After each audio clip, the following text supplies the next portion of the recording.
नमस्ते, welcome back to my channel R Videv Sharma. आप लोगों के लिए मैंने फर्स्ट पार्ट में न्यू हेयर ग्रोथ ऑयल की वीडियो डाली थी, पार्ट फर्स्ट में।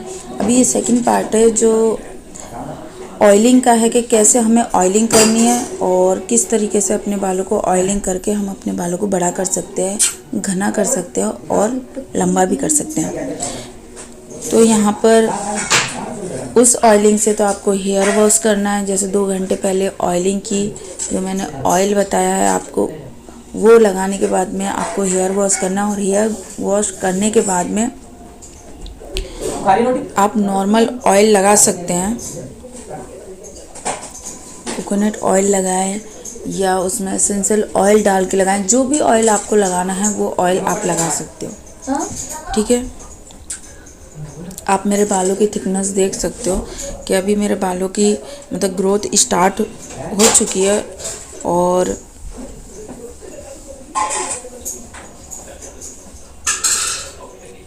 बालों को लॉन्ग तो करना ही है, तो इसलिए मेहनत भी करनी ज़रूरी है। तो इसलिए हेयर वॉश करने के बाद में मैंने कॉम कर लिया था, थोड़े से 70% के समथिंग अपने बालों को सुखाने के बाद में मैंने जूड़ा बांध दिया था, क्योंकि प्रॉपर बालों को सुखाते नहीं हैं। आपका 50 से 70% के समथिंग अगर बाल सूख जाता है तो आप कॉम कीजिए, और थोड़ा सा अगर बाल आपका गीला होता है उन्हीं बालों को आप जूड़ा बना करके आप अपने बालों को बांध दीजिए।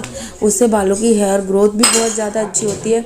और अगर आप थोड़ी सी नमी रहती है बालों में और उस टाइम पे आप अपना जूड़ा बनाते हो, तो आप थोड़ी देर के बाद में देखना, जब आप 1 घंटे के बाद में या 2 घंटे के बाद में अपना जूड़ा खोलोगे तो आपके बाल बहुत सॉफ्ट दिखेंगे और आपके बालों की भी ग्रोथ बहुत फास्ट होगी। तो ये चीज़ आप करके देखना, एक बार ट्राई करना, मैं बता रही हूँ उस तरीके से।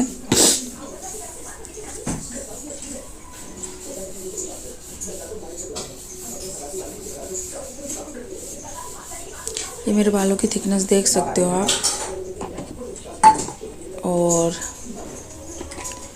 अभी सर्दी का टाइम है, हमारे इधर सर्दी है, तो मैं अभी मेहंदी वाला पैक कोई लगा नहीं रही हूँ।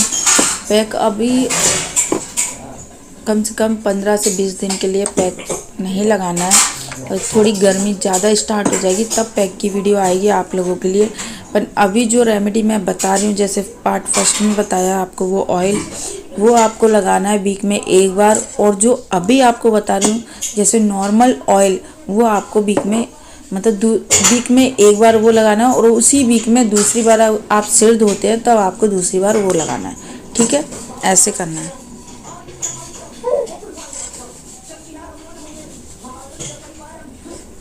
नॉर्मल ऑयल में आप कोई भी ऑयल ले सकते हो, बादाम ऑयल ले सकते हो, कोकोनट ऑयल ले सकते हो। और यहाँ पर आप देख रहे हो मैंने कोकोनट ऑयल लिया है पहले, फिर केस्किंग ऑयल लिया है, क्योंकि मैं केस्किंग ऑयल रेगुलर लगा रही हूँ 1-1.5 साल से। मेरे को बहुत अच्छा लगा है, मतलब अच्छा भी है ऑयल। शैम्पू भी बेस्ट है इसका, ऑयल भी अच्छा है। पर हाँ, लगाने के ऊपर है आप लोग किस तरीके से लगाते हैं। मेरे को कमेंट आते दीदी हमने केस्किंग ऑयल लगाया पर कोई फ़ायदा नहीं पड़ा। आप उसे डायरेक्ट लगाते हो, मैं डायरेक्ट नहीं लगाती हूँ। मैं जैसे कोकोनट ऑयल लिया है थोड़ा सा, और थोड़ा सा ही मैंने केस्किंग ऑयल लिया है और उसमें एसेंशियल ऑयल डाले। आप चाहे तो ऑलिव ऑयल भी डाल सकते हो उसमें। तो ये सारी चीज़ें मिक्स करके आप इस ऑयल को लगाओगे तो ये बेनिफिट आपको और ज़्यादा देगा और आपके बालों के लिए भी बेस्ट रहेगा। और फिर सारी चीज़ों को मिक्स करके आपको अपने सिर पे ऑयल लगाते हुए अच्छे से हल्के हल्के हाथों से मसाज करनी है। अगर जिस तरीके से मैं मसाज कर रही हूँ उस तरीके से आप हेयर की मसाज करोगे, मतलब सिर अच्छे से हल्के हाथों से मसाज करते हुए आप अपने बालों में ऑयल लगाओगे तो आपके बाल बहुत जल्दी ग्रोथ करेंगे, बालों की बहुत जल्दी ग्रोथ होगी, बाल भी बहुत ही जल्दी लॉन्ग होंगे।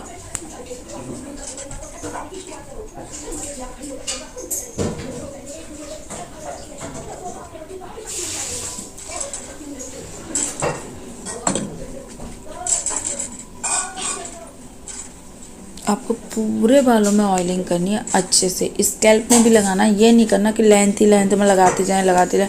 स्कैल्प में नहीं लगाएं, तो आपको स्कैल्प में भी अच्छे से ऑयलिंग करनी है। और एक बात और, आपको ऑयलिंग करने के बाद में मतलब जैसे आपने ऑयल लगाया, आगे से लगा लिया है, तो पीछे से भी आपको 5 मिनट के लिए अच्छे से मसाज देनी है। और पूरे बालों में ऑयलिंग करने के बाद में आपको जूड़ा बनाकर कॉम्ब नहीं करना है। पहले आपको जूड़ा बना करके ऑयलिंग करने के बाद में जूड़ा बना करके आपको 1 से 1.5 घंटे या 2 घंटे के लिए छोड़ देना है। फिर उसके बाद में आप कॉम्ब कीजिए और कॉम्ब करने के बाद में आप अपना अच्छे से जूड़ा बना लीजिए। जैसे मैंने बनाया उसी तरीके से जूड़ा बनाए और आराम से। जूड़ा बनाने से एक खासियत, जूड़ा बनाने से बालों की ग्रोथ जल्दी होती है। आप चाहे छोटी करें या ना करें, अगर आप जूड़ा बना लेते हो, जूड़ा बना कर रखते हो तो उससे बालों की ग्रोथ अच्छी होती है। खुला जितना हो उतना कम रखें, तब भी उससे भी हेयर फॉल कम होता है। अगर हम बालों को खुला रखेंगे 24 घंटे तो हेयर फॉल तो होगा। आप अगर चाहते हैं कि हेयर फॉल कम हो तो जितना हो उतना बालों को बांध करके रखें तो हेयर फॉल भी कम होगा।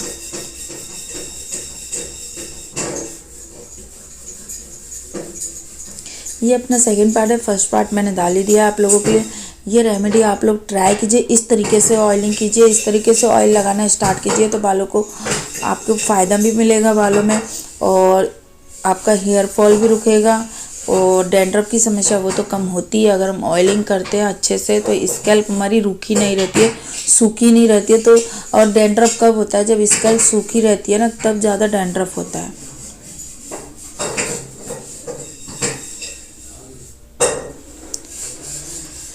और अगर वीडियो पसंद आती है तो और लोगों के साथ में भी शेयर कीजिए ताकि दूसरे लोग भी इसका फ़ायदा उठा सकें। और मैंने तो शॉर्ट बाल किए ही हैं, लॉन्ग बाल डिस्टर्ब हो रहा हूँ। लॉन्ग बाल को काट करके शॉर्ट करना और फिर उन्हें बड़ा करना तो उतना ही बहुत मुश्किल काम है। तो आप चाहते हैं कि आप भी अपने बालों को बड़ा करना चाहते हैं तो यहाँ से जो सीरीज चल रही है, मतलब हेयर ग्रोथ सीरीज चल रही है हमारी, जैसे फर्स्ट ग्रोथ से न्यू हेयर ग्रोथ चल रही है, पार्ट फर्स्ट डाला है, पार्ट सेकंड डाला है, इसको आप लोग ट्राई कीजिए और बालों को घना मोटा लंबा करने की कोशिश कीजिए, मेहनत कीजिए तो अपने आप बाल बड़े हो जाएंगे।